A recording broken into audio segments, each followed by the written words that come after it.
Welcome, everyone, to a very special one-shot episode of Systematic Geekology. Why do we love science video games, sci-fi video games so much? And can they teach us something that movies can't? We're going to find out today. All of us here, I am, of course, assembling some of the greatest co-hosts of all time, minus one, who may be able to make it here. He is, of course, better than a co-host. He is greater than all of us. I mean, lesser than the angels, but still pretty dang good, TJ Blackwell. But he's not here yet. But I do have, of course, I being Christian Ashley, Elizabeth Payne Clyde, my co-leader of the revolution against Joshua. We have plotted earlier today to undermine him a little more. It's going to be excellent. It's going to be fun. Payne, how are you doing today? I'm pretty good. Could be better, but could be worse, I guess. Fair enough. We also joined by the person we're fighting against, the power himself, Joshua Knoll. How do you feel, Joshua, about this rebellion? I'm hoping it wins. I hope it can get taken down, and I can just stay at home defeated watching Indiana Jones films. All right. Well, speaking of stuff that we've just gotten to and have watched recently, what have you guys been geeking out on? Indiana Jones. Well, you talked a little bit earlier today to me, but explain more to the people who are listening to this, Joshua. What did you like about the film? Well, so I've seen all 8 times before this one came out. The new one came out today. Well, technically yesterday, because I saw it yesterday. I saw it in an RPX film. It was awesome. If you don't know, RPX has speakers on all of the seats, so you can hear the noise moving. So whenever he was on a train, you could hear the train tracks front and behind you. Really cool, fun effect. The meta narrative, fantastic. The things that I complained about, I thought about for 30 minutes and went, oh my God, they did that on purpose. So the more I think about it, the more I love it.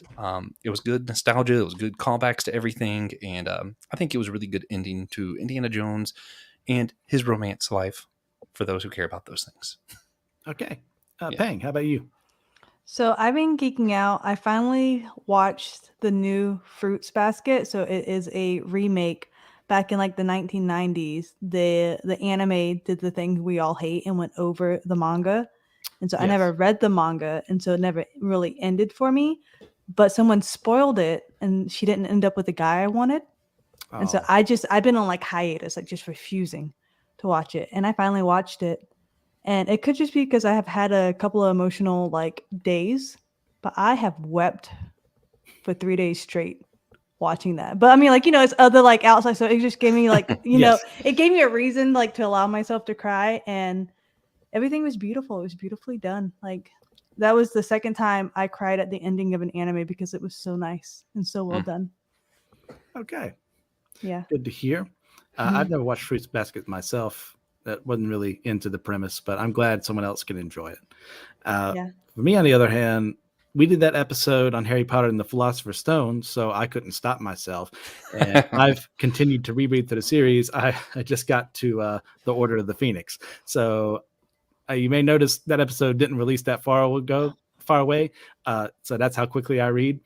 And I am having a blast getting back into these characters I haven't seen in so long and just having fun with the series. I love Harry Potter. It means a lot to me. So that's that. But you didn't come here to hear us talk about just the stuff we're geeking out on. This is what we have on our show, the special little one-shots where as many of us as possible come together and there's one topic in mind and we ask a couple questions around it. Today's topic is sci-fi video games. And as a big sci-fi guy myself, especially in the video game area, I'm super happy to be introducing this to you guys. But before we do that, we're going to have a bit of a lightning round where we discuss things we wanted to talk about today because we were only able to choose one ultimately. And we can have up to 3 that we can mention. Joshua, go ahead and start us, please.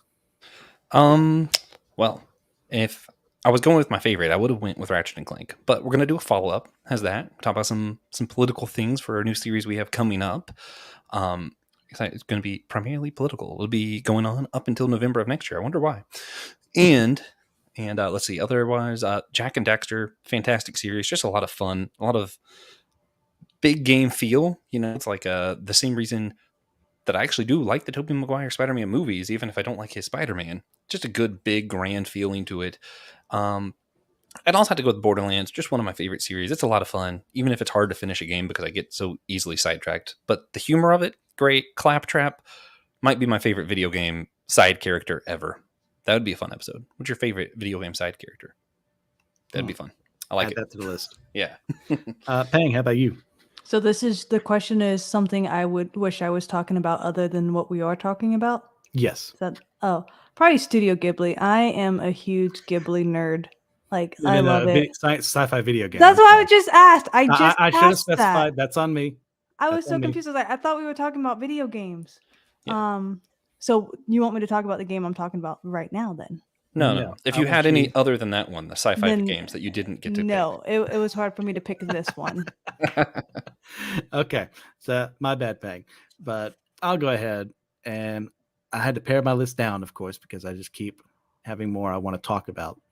But the one I picked, I'll talk about that in a bit, but the one I almost picked instead was Halo 2, which is my personal favorite in the franchise. I think that's where the combat really got good. The whole story of Chief and the Arbiter fighting two different wars and then suddenly fighting the same war together.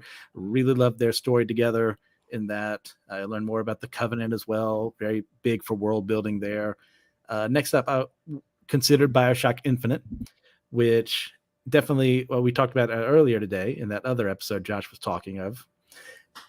Briefly, in a special segment you can only get by subscribing to us on Captivate or on Apple Podcasts.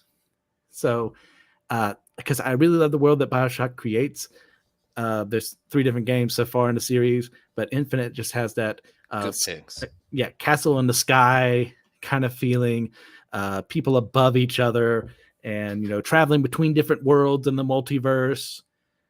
Let's see, the other one I would have chosen would have been The Outer Worlds, which for my New Vegas fans is essentially Fallout New Vegas in space to an extent, made, if I remember correctly, by Obsidian, and just dealing with corporations in charge of an entire solar system. Entire solar system and sector of space and the fallout of that. So, unintentional pun there with Fallout. So, if anyone is watching this, please feel free to go ahead and suggest other games that you really want us to discuss as well, or something like, hey, this is something that's really truly passionate to me. We'd like to know that too. If you're listening to this on YouTube, please feel free to comment below, Facebook, whatever. We'd like to hear your opinion too. See, next up on our docket. Do you have something you want to say, Pang? No, I was just saying okie dokie. Okay. So on to the actual episode in question. We are going to be discussing one singular game. So I have to deny myself. And one each. Yeah, one each. Yeah. Thank you, Josh, for that clarification. And just pick, why did we choose it? What about that game really appeals to us? And then we're going to go into more like sci-fi video games, their history and stuff like that. So I'll go ahead, since I am in charge here and I can do whatever I want. And I'm going to bring Mass Effect 2, which is probably not my favorite video game of all time. Definitely that would be Star Wars Knights of the Old Republic 2, but that's more sci-fi fantasy. So I disregarded that out of the running for this. But Mass Effect as a series, if you don't know the premise, it's essentially mankind has made our way into space. We found this thing where we're able to travel long distances, the mass relays, that normal ships just can't do. What they can do is they can propel us towards different regions of the galaxy. We find other alien races. We have a first contact war, and now we're fighting for the right to be represented in a council of this alien race, of all these alien races, to see humanity, take charge, because we're not going to back down from a fight. Mass Effect 2 comes after the events of Mass Effect 1, where we learn that every 50,000 years or so, this alien race known as the Reapers comes in, wipes out everyone who's technologically strong, and then flees, and then comes back, resets the cycle. We barely managed to stop them from starting their invasion early, and now no one believes us. Shepard gets killed in the very beginning, Shepard being the main character of the first game, gets killed, and find out 2 years later, he is brought back to life by this shady organization you fought against in the last game, Cerberus. And now they're the only people who trust what he has to say. And he's assembling a crew on a suicide mission to stop the invasion from happening again. I love this game. Mass Effect as a whole, the world building is incredible. But this builds on that even more and introduces new alien races, new planets we can go to. There's an entire like Nar Shaddaa kind of planet. We get very crime-ridden world we can go to in Omega. We get to explore plenty of other places as well. We get to see like what are these alien races about? What do they believe? Who are these characters we're bringing with us? What are their convictions? And that to me is like the top of the game. I mean, not to use that as well as a pun, but like this is where it's at. So that's me. Pang, what is your choice for this? So I'm not really a sci-fi person, but then you started talking about Halo, and I've played Halo, so I'm like, I'm sure I've played more sci-fi games than I realized, but mine would just be Final Fantasy. So a lot of them have, unbeknownst to Josh, sci-fi qualities. Because when I asked about this, he's like, "Is this even science fiction?" Well, there's aliens. There's To one that was clarify, like, I was genuinely asking. I wasn't being facetious.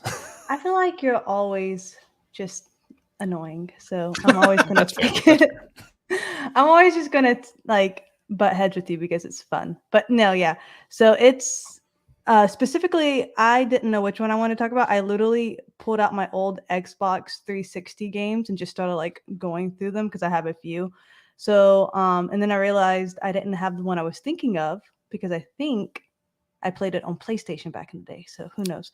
Mine is specifically Final Fantasy VII, and that's like the big one of it where like PlayStation released it, and then like I think I had to like replay it on my Xbox One back in the day. It's all a blur. Now I mainly just do like Nintendo Switch. I'm very basic gamer right now. So But many of so my Kingdom Hearts characters come from that particular one. So just got a shout oh, out. fine. Thanks for picking that one. You're welcome. You're welcome. But I mean, I think I like that one so much. I always want to say Genovia because Princess Diaries, but it's Genova. But every time I think about it, I'm like, the Genovia alien. Yeah. So pretty much corporations, bad guys coming, wants to control everything. And then the guy was like, no, I'm gonna fight you. They get all their like source from an alien power, and people are like, don't use the alien. No. There is romance as well. He did not There get the is. girl. There is romance, gotta stay true to my roots, but yeah, it's been a hot minute since I played it, since I said I had to dig through the closet. And I was talking to Christian on the phone today. I was like, should I pull out and reconnect everything and just have a good time? But Yes. I decided not to. I've been procrastinating cleaning my house, so I should have played the game because I didn't do anything anyway. So that's my pick, the Final Fantasy. There's like so many of them. Like one's like is mainly in space. This one was on like the planet. I forgot the name, but Midgar. yeah. Good job, Christian. Yeah, if anyone's wondering why she said Final Fantasy VII and we see an image of Final Fantasy 11 up there. Because that's the one I grabbed, but this is the first MMO one, and I was really excited. So that's my fault. And I was like, I mean, it does have some sci-fi elements, but I just felt like 7 had more. So I That's decided fair. to talk about 7. But we killed some time in high school. Like, wow. I would have gotten better grades if it wasn't for this beauty right here. I wish I was allowed to play them in high school. Oh, poor sheltered child. Oh, it's fine. Homeschooled child. Yeah. All right, so Joshua, you had your pick as well.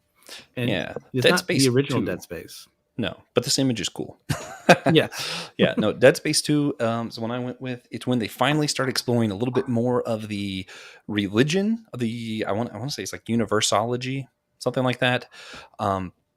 But it's where you find out a lot of these necromorphs, for those who don't know, Dead Space, you're in space, you're stuck in all these different scenarios, usually on spaceships. Third game, you're on a mother planet. And there's zombie kind of virus thing, but it's not the same as usual. You have to cut off their limbs so they can't move anymore. Headshots don't do anything.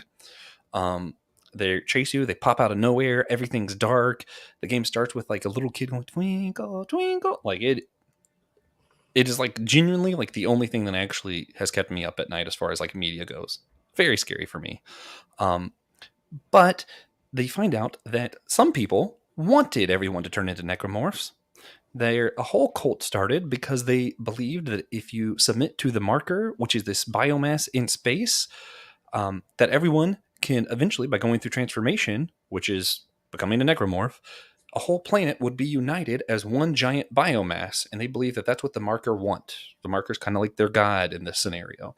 So they're trying to get everyone infected, doing all this. So you see the politics of it and the creepy cult religion stuff of all of it kind of behind the scenes, and just how the people who aren't insane, who aren't whatever, realize, yeah, this is bad.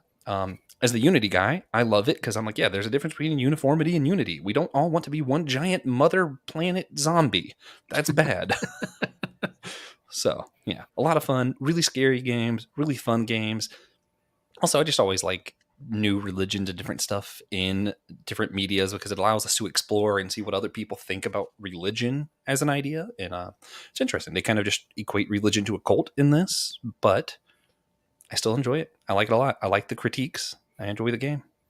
And with that, I have to bid everyone a farewell. But thanks for letting me come and randomly blab on a little bit about Dead Space. And I will bestow the rest of the Dead Space talk to TJ if he shows up. And if not, Christian, just, pretend like you're me. Say what you want about the game. Make up stuff if you want. No one wants to pretend like they're you. Yeah. All right. I'll talk to you guys later. Yeah. Finally, we can talk bad about. I'm just kidding. Look, just kidding. Yeah, I find it interesting too. I've only played the first game in the Dead Space series. Okay, got it. 7, like as far back I've gone in Final Fantasy, but one of the things they introduced later on, I forget the name he used for like this evil cult, but they're kind of like Scientology with the serial numbers filed off. And I like when people can do that because you want to talk about a very litigious organization that's always looking for a reason to sue someone for talking down to them or saying they're not a religion or saying that they're a cult. Like, this is one way to do it. And like that's something out there that rightfully deserves to be ridiculed, in my opinion. So I don't know how much you know about Scientology, Pang. I know a little bit. Okay. Enough to know to stay away? Yeah, a little bit. Yeah. So I appreciate what Dead Space does with that because I'm way behind on the series. Like I said, I only ever played the first one, and things get a lot more hectic as time goes on, from what I understand.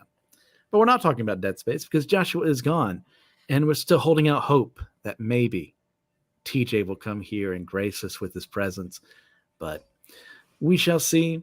Let's move on, though, Pang. Like, not all sci-fi is based in space, but this idea, why is it so fun? What makes it so fun to play a game in space, in your opinion? So, fun fact, I don't really care about space. I don't really care about like space movies. Like sci-fi is not my jam. And the only reason why I have played like the Final Fantasy in space is because I got on the Final Fantasy thing. But I mean, I can appreciate it. You know what I mean? It's not my go-to. If I went over, like if we all got together and we're gonna play a game, like it's fine. But it's just it's the unknown really is I feel like what everyone would be drawn to. Everyone has imagined going to space before and how fun that would be. And it's crazy to think that we are getting closer to the mark of just regular common folks. Well, regular rich common folks can actually go to space if you believe like they will actually go. Or you could be like me and wonder if it's all going to be a sham and they're just going to put really nice TVs and trick everyone out of their money. Yeah, well, that's kind of the same thing we just had of exploring space, but also exploring the depths of the ocean right now is very popular in the news. It's like, are people being taken advantage of while they're doing that too? Is there anything that needs to be regulated a little more in that regard? But I find it fascinating. You're not really a space person because I don't think I've met people before. It's not like their jam, but this, to me, that idea of the entire cosmos out there, if we could just get out there and explore what else is out there, really fascinates me. So I love to see when someone creates a new game and says, well, I'm populating my world with aliens. I'm populating my world without aliens. All you're going to see is maybe some new flora and fauna on a new planet you discover. And how does that all work? Like, yeah, go ahead. You're about to say something. Well, I'm trying to think. The only space franchise that I probably look forward to is Guardians of the Galaxy. Okay. So I am, because it is fantasy. don't like. I personally like. Some people believe there is other life out there. Like I'm just chilling here. I don't care. Like to explore. Like I just feel like we could spend a lot more money feeding the poor or something. You know what I mean? That's just and it's so crazy. But I'm like, why? Because I'm so content though with my life. Like I don't care what could happen at the depths of the ocean, or I don't care what could be in space, or I don't like. So I think that's why I don't go to like that genre specifically. Okay. But I do love fantasy. Like I love the wizards. I love the middle like Eastern with like you have like the knights and all that stuff. And I love like that the gameplay of being able to be a mage, and so I do love fantasy, just not sci-fi. That's fair. Yeah. Yeah. It's just, to me, just the possibilities are not, and it's all dependent on like the creativity of the one making the game. Because pretty much everything's been done. There's nothing new under the sun when it comes to ideas of new alien races. Like there are plenty of races out there. They're just space elves from, Tolkien. Space elves. Yeah. It's funny. Or they're based off another culture from Earth. Like when Klingons first show up in Star Trek, they're pretty much, they and the Romulan, they're pretty much different sides of the Soviet Union. They later got turned into more like a warrior race as time went on. But speaking of Guardians of the Galaxy, by the way, there have been 2 video games that they've done. One of them a Telltale game. I don't know if you're familiar with that. No, I don't dabble in games too much anymore. I really want to. Like we have a PS5 my husband just got, and I bought 3 games for me. And I just have not, it's just like the sitting down and like devoting the time to it.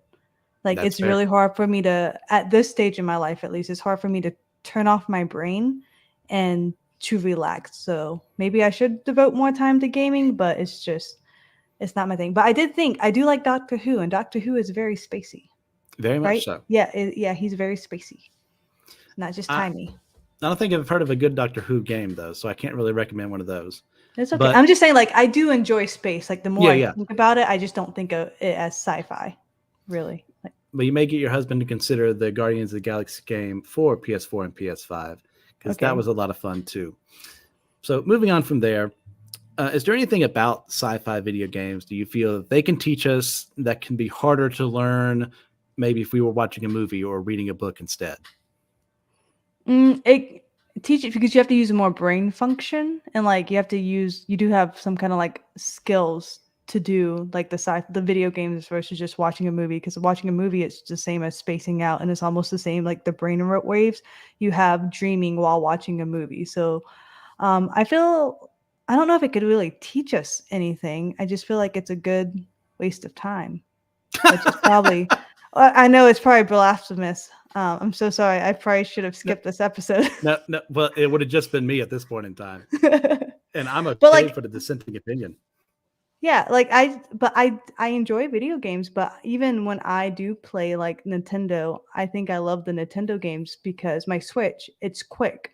I can play for like 20 minutes, do a round of Mario Party, and then we're done and we're moving on. So like even now RPGs and sci-fi and like really like gameplay is not something I'm doing right now. Okay. But I like talking about it. So I mean that's fair. That's totally fair. Me, I think what they can teach us a little better. I mean, you brought up a good point earlier. Movies, you're just watching them for the most part. I mean, you can think about a movie while you're doing it. And a book, you can maybe like make an image of your mind, which by the way, did you know that there are people, number one, who don't have an inner monologue in their minds, but 2, they can't imagine things? I have heard that. It's, sometimes I have tried and I have struggled. Like it's hard for me to do it consciously, like to create images in my mind. So, and like, there's been times where I've been like, wait, I'm trying to imagine this and I can't do it. I can do it subconsciously, but I actually have trouble doing it very consciously. So even when I'm very like artistic, so I can't paint from my mind, but I can replicate an image if I see it. Okay. It's interesting. So I do believe that people are worse than me. It's a huge revelation I just learned about a couple months ago of like, I thought someone was kidding. I thought they were just messing with you, but no, there's apparently a sizable enough population of people who've always wondered what people were talking about when they just said, hey, just imagine a butterfly, or draw up an image of a dinosaur or something like that. It's like, and they can't do it. Mm-hmm. It's utterly I fascinating. But what a video game. wonder if they dream. Do you think they dream? Do you know? That'd be a good study- question. I'd have to look into that. But what a video game can do is it kind of combines a lot of that, in that you're right. It's a hands-on thing. You're forcing your will upon this world by actively moving your buttons around to go forward, to talk to this person in a way you can't do with the movie. You can't interact with the movie in that same way, or a book in the same way that you can with a controller in your hands. And I think that's one way it kind of allows us to get a more personal glimpse into that world, is like, or essentially we're putting ourselves there. Like, sure, there's a main character on screen. Wish Josh would stop texting us. Stop, Josh. Let us work. Jeez. Yeah. Go pack for your trip. All right. Thank you for your suggestions. I wonder if that was him, because I'm on the YouTube on my phone, Facebook, and there was 2 viewers, and now there's 1, so we just kicked him off. That's fine. So the point being of just placing yourself in the role of whatever character you're playing. Of, I can be Commander Shepard in Mass Effect. I can be Master Chief in Halo, or I can be Cloud Strife in Final Fantasy VII. It's like, yes, this is me. Sure, this person doesn't look like me on the screen, but it's me. I'm controlling this world. And you don't get that same semblance unless you're writing something yourself of a book or a movie.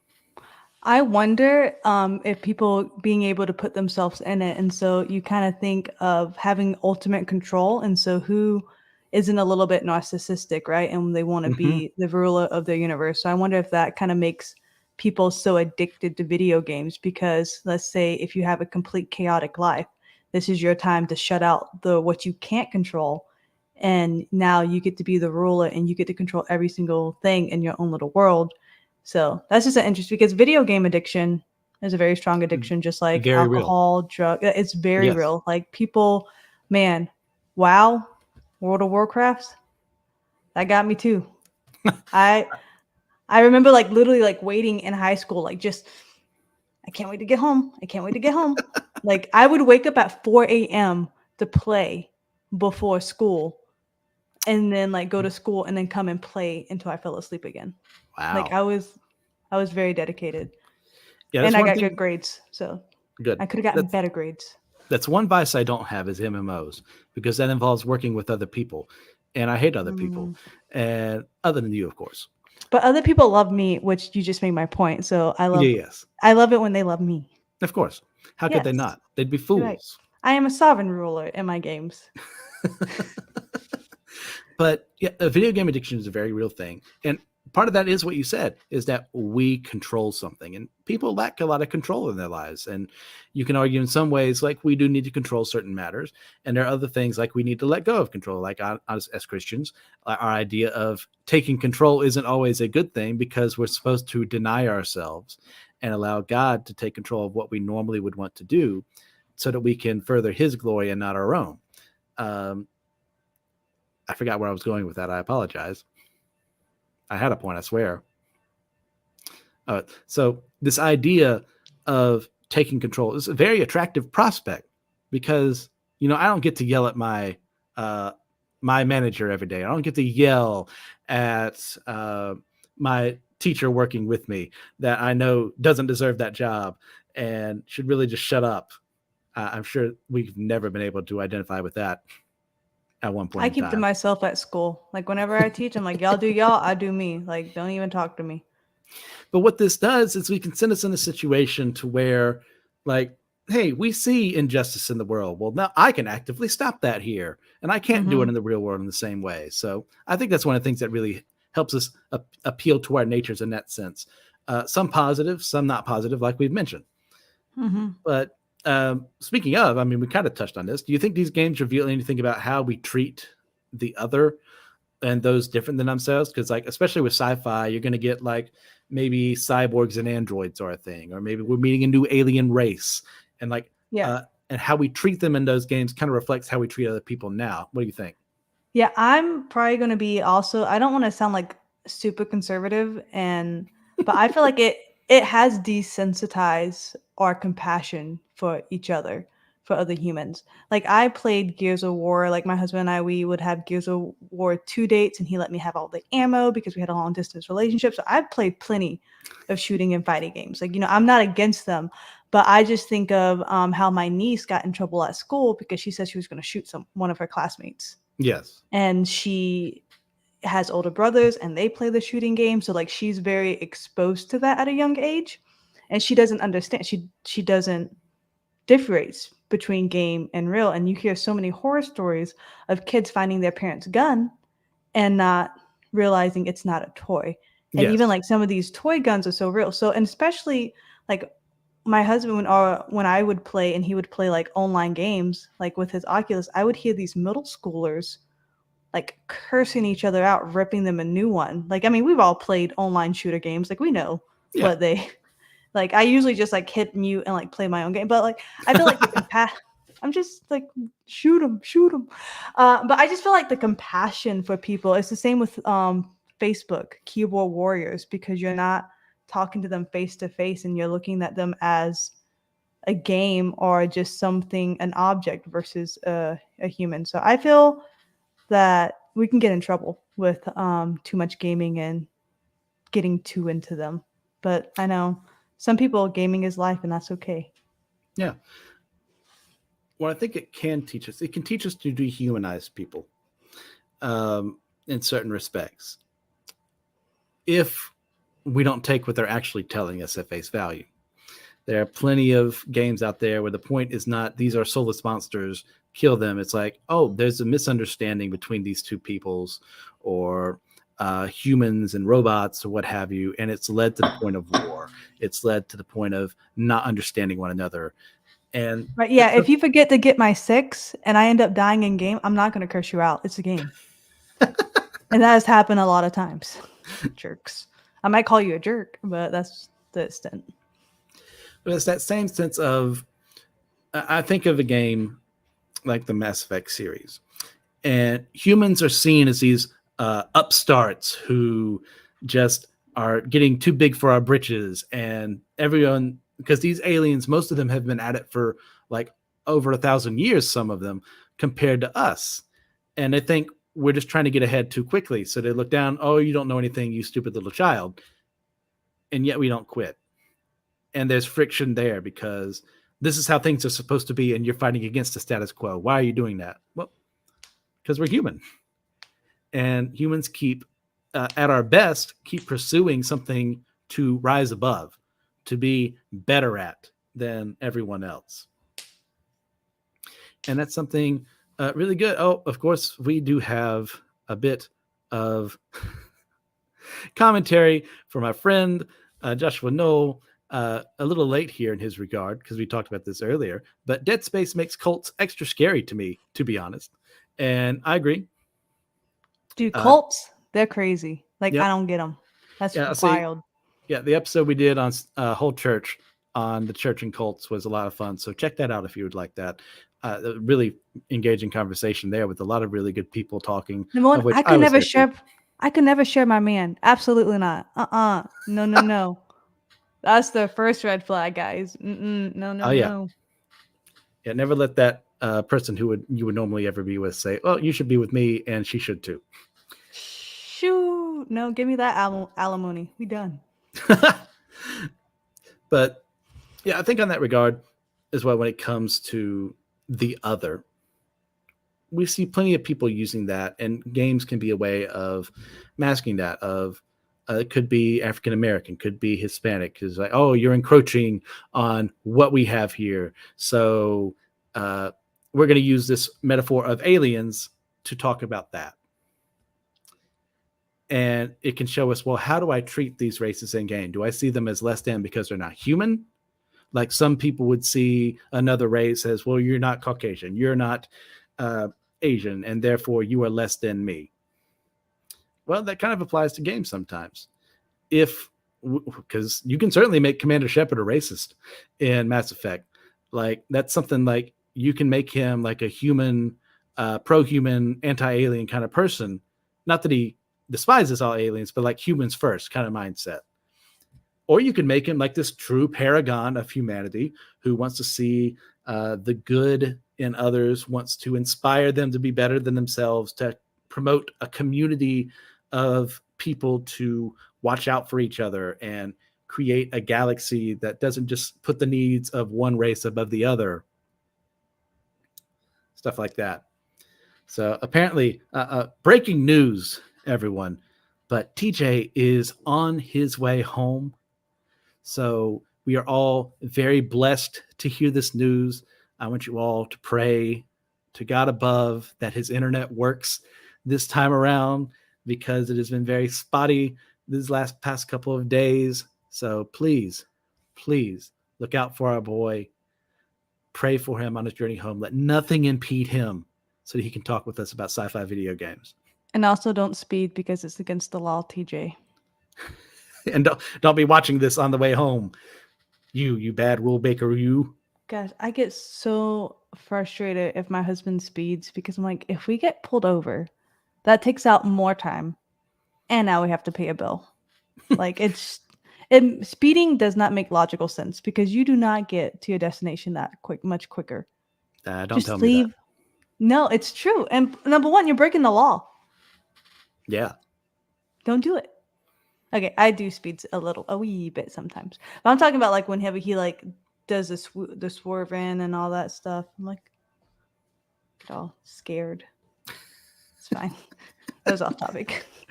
And we do have a comment, of course, by someone who should be packing right now and not paying attention to us, Joshua. I forget it's Friday. Yeah. So, this is he going on a weekend trip?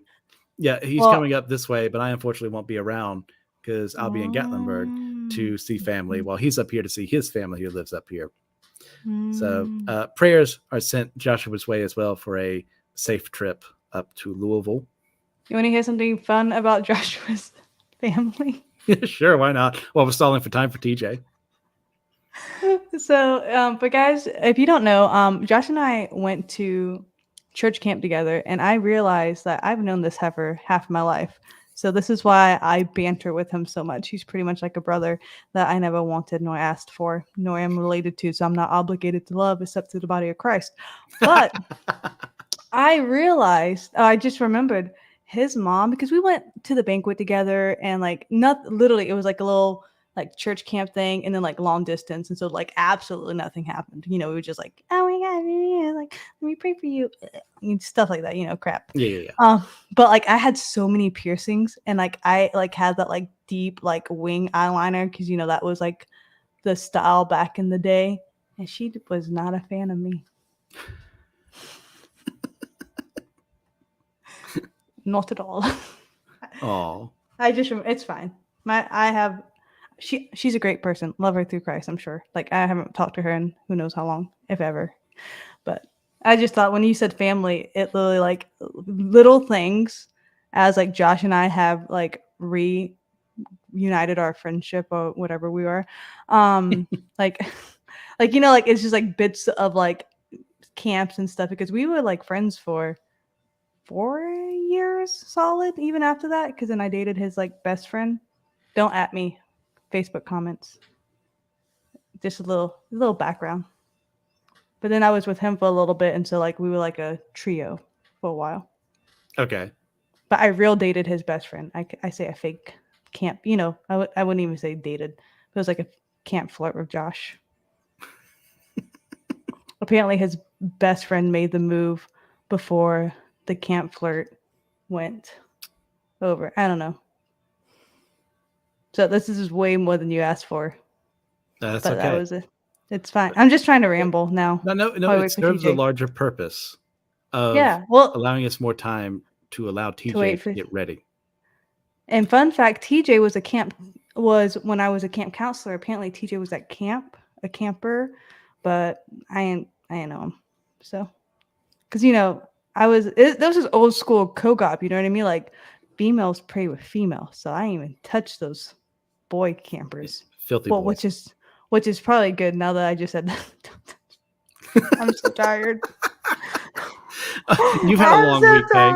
I've had such a long, guys. With the trip and then coming back home and all you've had to deal with your air conditioning unit. Dude, so yeah. crazy. Oh yeah, I just came back from Carowin. So technically, I guess we were all in the area sometime this week because I passed Josh's workplace. Texted him like, Shutterfly, cutie. I hope you're all enjoying this rambling session here. I hope not. Just skip ahead. We should put in the notes from this time to this time for the people who rewatch this. It's dead space of me rambling. Oh, but yeah, I went to. Speaking of dead space. You're welcome. You were saying. Oh, and I was just letting you know the reason why I am exhausted is I went with my sister to Carowinds with her many kids and helped out. And amusement parks hit differently when you go with children. They hit a lot differently. Yeah, depending on the ages, they can be a real hassle. Mm-hmm. And so she lives an hour away from me. So I rented a car, went and got everyone so we can all fit together in the car. Then had to drive an hour to her, then 3 hours to the park, and then back and forth to the park. And I want to say never again. Yeah, never last again. time I went to Disney, I had to deal with a 30-year-old, a 28-year-old, and a 26-year-old. And man, that's probably worse because you can't instill the fear of God in them. Oh yeah, they don't respect you anymore, and that respect ended a long time ago, anyways. So it's very little I can do. Were these your siblings? Yeah, friends? I'm the oldest. I'm 32.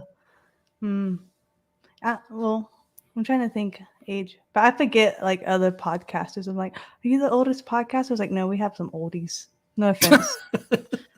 This is what it is. I'm not far behind you. I'm 31, so I think Josh is 31. I think he's a little older than me. We're either the same age or he's just beneath me. Sorry, that sounded worse he's 31. than what I meant. No, you said what you said. You said what you said. Yeah, you're beneath me, Joshua. Just staying on topic for this series. I think his birthday's in February and mine's in April, if I remember correctly. It's been a hot minute. Okay. So he's a little older.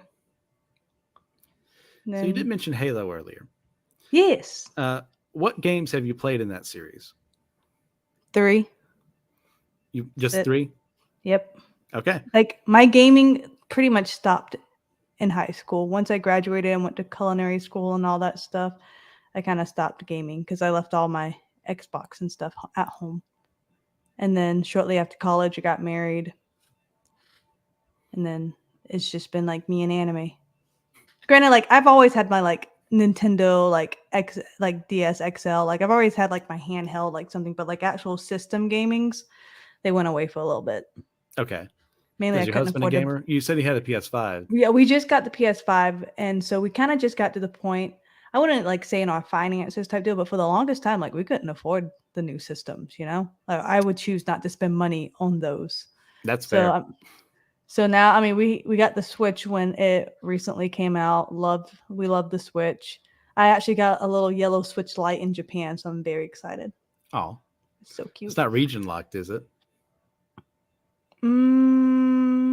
That's a good question because what does that mean? It means that there are specific regions of the world. If you buy something from there, it's tied to that region of the world.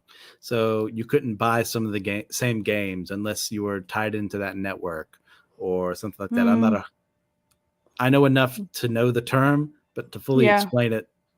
We'll see. Really because I downloaded, and we do not condone piracy or speeding or not at once and anything. So if my husband buys all his games online, the digital downloads. So I just logged into his account, and I'm not going to buy I'm not going to buy Animal Crossing twice. It's just kind of silly. We are one marriage. For the price you have to pay for it.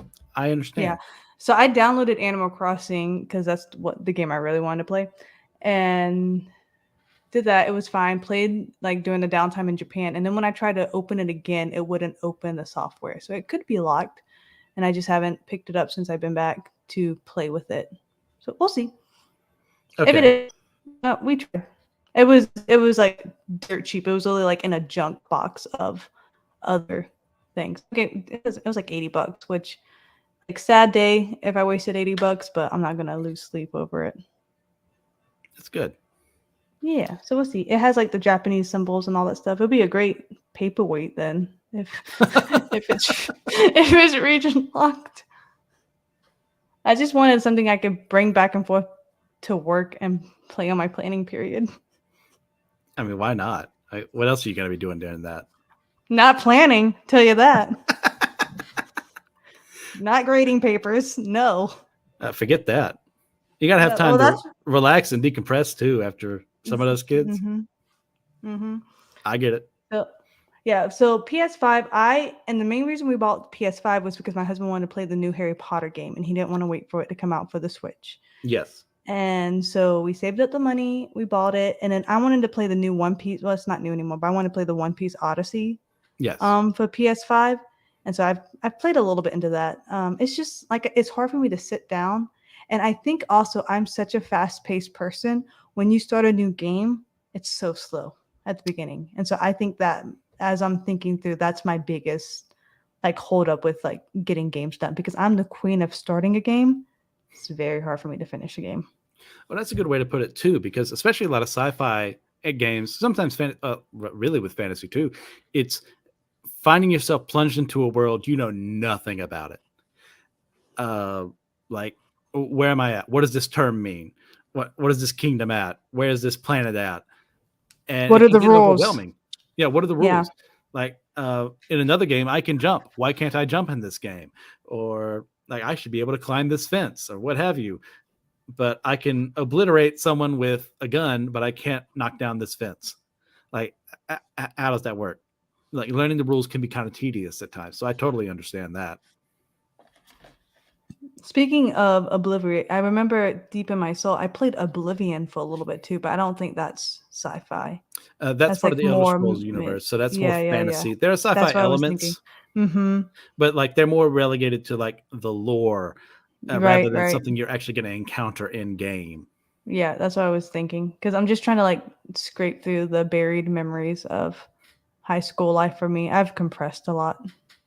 So you never got the Skyrim either? Nah. Like again. No, that's so funny because one of my friends came here to the dorm and I was playing Skyrim for like the 250th time. And he asked me, "What are you playing?" It's like, "What do you mean, what am I playing?" It's like, "What are you playing?" It's like, he'd never heard of Skyrim before. And he's been in the West for how long? You know what? To each their own. To each their own. It's always fun. And I was talking to my husband like a little bit, and because we were talking earlier, and he was like, "Well, why do you guys have so many hosts again?"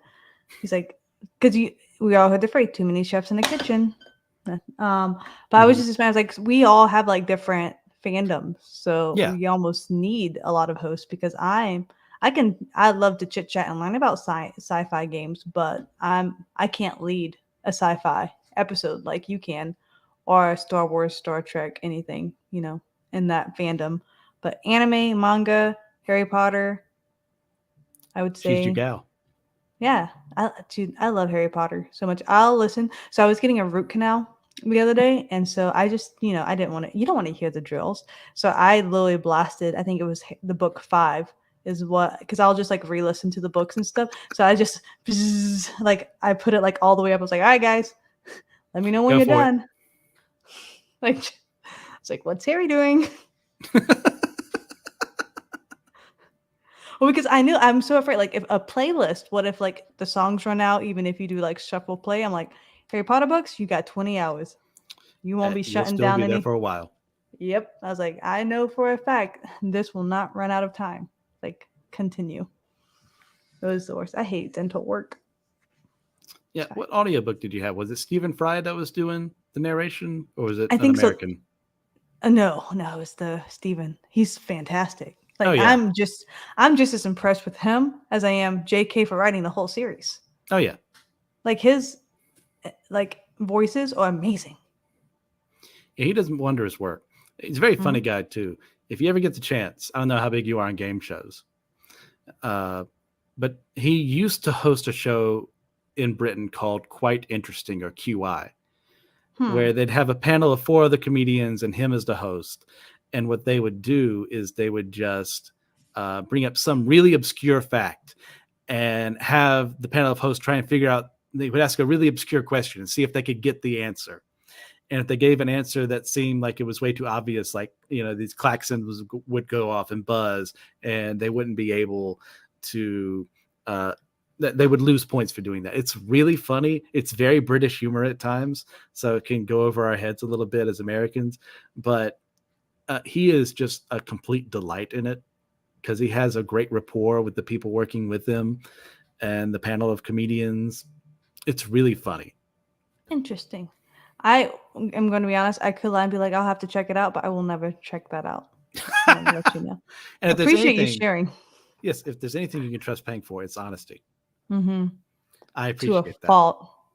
Because I don't believe, and I'm a chit chatter, but I just don't believe in like wasting words, which is an oxymoron because I will talk to a wall. But I'm not gonna fluff it. I have 3 reasons why I don't lie, and people just assume I have 3 reasons for a lot of things. Now that I think about it, 3 reasons why I don't drink, 3 reasons why I don't lie, and people just assume it's because I'm a super conservative Christian, which I'm not.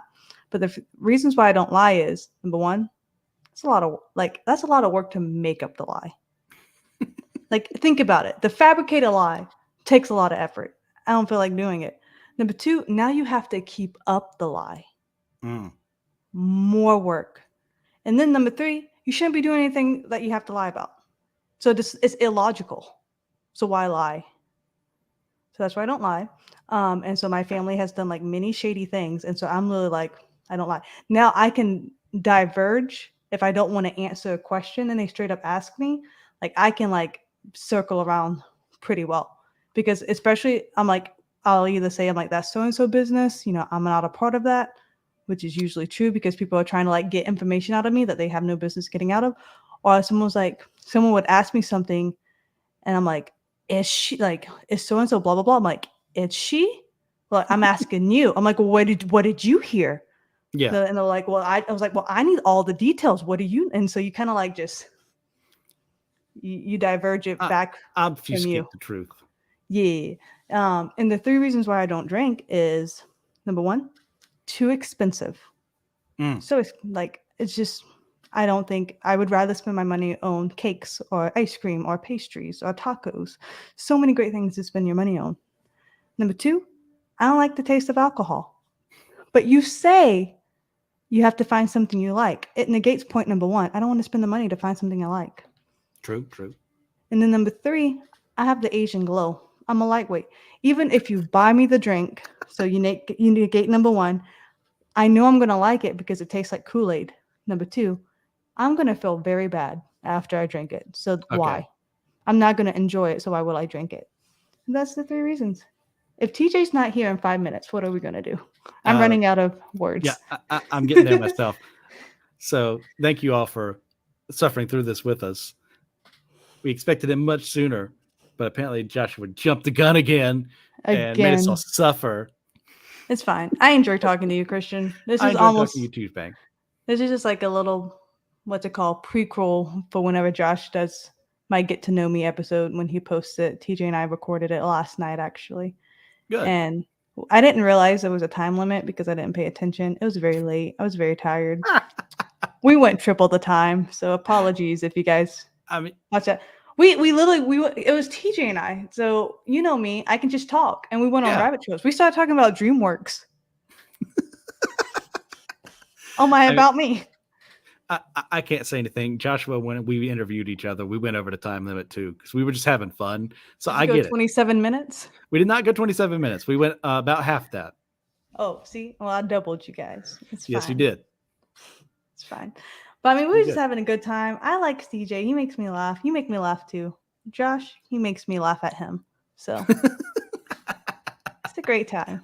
Well, I'm always grateful to be able to provide humor to someone, even in the midst of this, where we completely derailed the entire conversation for a chance that TJ might show up. But you know what? Because that's how much we love TJ and respect him. We just was hoping for a glimpse of him, like almost if we could just touch the hem of his garments type deal, if we could just catch a glimpse of the, I have enough faith. He could heal me.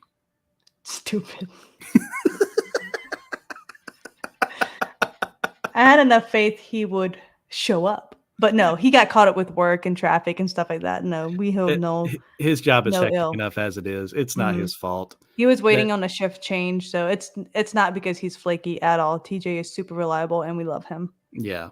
He wouldn't like show up at the very beginning and leave after like 10 minutes, you know. Yeah, he wouldn't choose the time of the recording and then have to leave the recording. Yeah. Like our leader.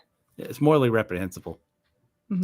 Oh, also, guys, if you would like Christian and I to do a private like meeting, that sounds really weird. But if you guys want to be a part of the rebellion against Josh that we are conspiring, let us know. Yeah.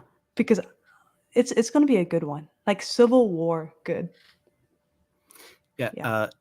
If you'd like to do it publicly, you can follow me on Twitter at NKSCF2. And we can all plot together. Let me know you want to join the rebellion, and I will definitely follow back. Oh, I'm not really into Twitter. My Instagram, what's my Instagram? What is your Instagram? My Instagram is, let me look. Because I don't have that. That's why, because we have all platforms. Yes. We planned this. So yes, you would be there okay. and I would be here, of course, because we're just that brilliant. Yes. So follow Christian on Instagram. Reverse. Follow. I almost said follow Twitter on. Follow Christian on Twitter. Follow me on Instagram. My Instagram is Elizabeth P. Clyde. I should remember that. That's literally my name. Why don't I remember that? Yeah, sometimes the simplest things just trip us up. Well, I did change it because I thought it was going to be like a whole like cake Instagram. And so I had like desserts by L at one point because I thought it was just going to make all these reels and be all fantastic. And it was just too much work. I didn't like it. Okay. Well, one thing. Yeah. Do you think the world would benefit from people learning from these games and stories? Honestly, no. I'm so sorry. I'm the worst. I think we could have a lot of fun, but when I think of benefit, you don't think that there's something someone could learn from one of these games about how to treat other people differently, how to love them more, how to like change the world around them? They can get more self-confidence from some games. There you go. You heard Pang. If you're a loser out there and you need more self-confidence, don't go to the gym. Go get yourself some Final Fantasy VII. Then you'll feel like the Chad you were always meant to be. Feel free to disagree with me and just like roast me. I'm ready for it. It's fine. Well, I will respectfully disagree and say that there's plenty we can benefit from. And the fact that if gamers actually paid attention to what the games were saying, and that's another conversation we had for the podcast we recorded before this, and that gamers are unfortunately very tone-deaf people who need to get hit in the face with an anvil before they actually understand what a game is about, then it could really help with understanding one another. We talked about a bunch of things today. I mean, Final Fantasy VII alone, you have the preservation of the planet, what it means to take from a planet's resources to the point that you're ruining it. We get that through, the not materia. What did they use from the planet to harvest it? I'm trying to think. I can't think. It was. I know it was Shenron Corporation, but I can't remember what they were mining. Yeah, I forget off the top of my head. Like they're taking it from the planet itself, and it's causing all these ecological disasters, which is why Avalanche is created. Like we can learn. Well, okay, should we start a terrorist organization? Probably not. I would say no, more than likely. But what we can learn is there's something that needs to be done. People need to be held accountable for what they do. And sometimes that may be what someone discovers for the first time playing a game like that. They've never heard someone say that before. And they can then use that to build up when they hear other things later on in life. Oh, well, that's why they said that in this game I played. I think that is immensely valuable to the world because kids are dumb. It's not their fault because they're learning. They're stupid because they don't know better. And one way you can introduce them to higher level concepts is through stuff like a game. I would argue many adults are stupid and they need to be treated like children sometimes, which is why they can play more childish games, more sci-fi games, and learn from them. if they're actually paying attention to what's being said to them. So that's where I would go. Now, I like it. As far as the question, is there anything these games have in common? You haven't played a lot of these games, so I think you're disqualified from this question. It's not your fault. Fun. They have fun. There you go. There is a lot of fun to be had in these games. And you can argue that there's plenty in like Halo and Mass Effect of learning how to handle other alien cultures beyond your own, how to talk to these people. Teamwork. You have teamwork in some of them. Yes, teamwork is always a valuable one. Mass Effect 2 in particular. The goal is to create a team on this one suicide mission that is going to, the fate of the entire galaxy is at stake if they don't succeed. So if they don't do it well, if they don't work as a team, you can lose characters. They can die, or you can save everyone, depending on your choices in the game. That's something very valuable you can learn. And of course, Joshua did want to bring up, not Dead Space, but Galaga. Oh, man, I should have started with that one. I'm so good at that game. Yeah, so what do you think of good old Galaga there? Pew, pew, pew. This is, of course, one of the first sci-fi games ever made.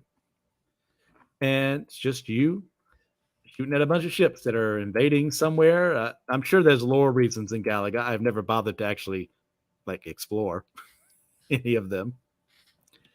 So, what is your history with Galaga? Just destroy all the enemy ships. Yeah, I mean, pretty much. That's all. I mean, and then here's the thing: does anyone ever just go aim and hit? It's just like this. You know, I never went psh, psh, oh, absolutely not. No, it's just it's like how fast can you hit that dang rapid button? Fire. Yeah, I always engineer it to the point where I hit one of the capture ships or whatever they're called. I hit them once, so they turn blue. So if they capture me, all I have to do is hit them once, and I get that second ship and rain a wave of devastation and destruction across all the invading forces. There was no logic for me, none at all. Just don't get hit and don't stop pushing the button. That was it. But I was really good at not getting hit, so I got real high scores. In fact, at every year, some college friends and we all go to this kind of reunion together. We take this one house for a week in the Outer Banks in North Carolina, and this house had a Galaga and Miss Pac-Man set up in it. So I played it a little bit, and just I'm a kid at 32 years old. It's like pew pew pew pew pew pew, die die die. Yeah, that's a fun game. It's unlocks some memories for sure. And without arcade games, we wouldn't have the modern games we do, because that industry was dying after a while. And eventually it became one of those things where rich people could get involved. So they said, oh, well, I buy these things, and that made them more valuable. And then more people started picking up on them as the more modern gaming industry was created in the 80s. Even after the financial disaster that was the ET game, slowly crawled back, and we have PlayStations, we have Xboxes and Nintendo Switches and what have you, all because of earlier games like this that they were building upon as time went on, these little bits, 8-bit, 16-bit, whatever these are. I'm not a gamer in that regard. I have no clue. Are the foundations for what we have today, where some of these games look like they're reality.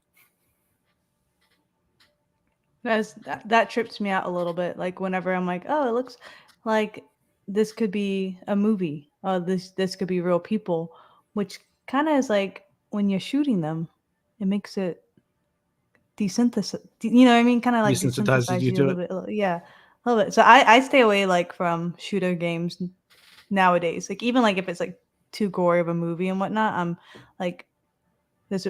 I mean, some people, depending. We have listeners who are on each side, but Squid Games, psychological. Even The Purge, it's all psychological stuff that just desynthesizes people. So I feel even video games, it's all works together. But dang, some of them are so good. Oh yes, I'll play them all the time. Lots of fun. But Pang, if people haven't played the game that you chose, Final Fantasy VII, why should they? If you get bored and just want to play an award-winning game, why not? my The question. contrast today between you and me has been my favorite part of this. It's like, I just do it, I guess. Versus, okay, here's a reason you should feel something. It explores the world. It's all this like, nope, just do it. Because it's like I was saying with our fandom and passion. It's not now. If I was recommending an anime, like I recommend what I like with my whole being. You know what I mean? And so Yeah. this is high school is fandom. You know what I mean? I have evolved to other fandoms, which is not bad. Fair enough. I will say you shouldn't start with Mass Effect 2. You should start with the first game. Like, there's definitely a lot more quality of life stuff you get in Mass Effect 2. It's a better story, better gameplay, better characters. But start with the first, go to the second, because you're going to get a series. 3 is a little mixed on some of the reviews, and there are reasons why. I think they're pretty accurate, some of those things against it. But Mass Effect 2, once you played the first one, is a fun game, a very challenging game of where is humanity's place in the galaxy? What can we do? How should we team up with the other alien races around us? How should we work together? How should we not work together? I'm all for it. You guys are missing out if you haven't. And thank you all for listening to this. This was a fun time, a very, very disjointed time. Apologies for my rambles. No, we tried to stall for time, but it looks like TJ just isn't going to make it here, and we do have other responsibilities we need to do. So if you have the time, please give us a one-time tip on, like I mentioned earlier, on Captivate or Apple Podcasts to see some of the extra questions we typically ask in our regular discussions that you can gain some more insight on. Please as well, if you have the chance, review us on Podchaser or Apple Podcasts or what have you, or wherever you're listening to this, to help us boost us into ratings, to get more people involved in watching this stuff. We're trying to expand. We want to get more out there. We want more people to listen to what we have to say, because I think we have a lot of really good things to say. So as well, you can join our Discord to have some very insightful conversations on the latest movies coming out, the latest comics that have come out, plenty of other things, anime stuff as well. We send some trailers there every now and then. Guys, but remember one more important thing. We are all a chosen people, a geekdom of priests.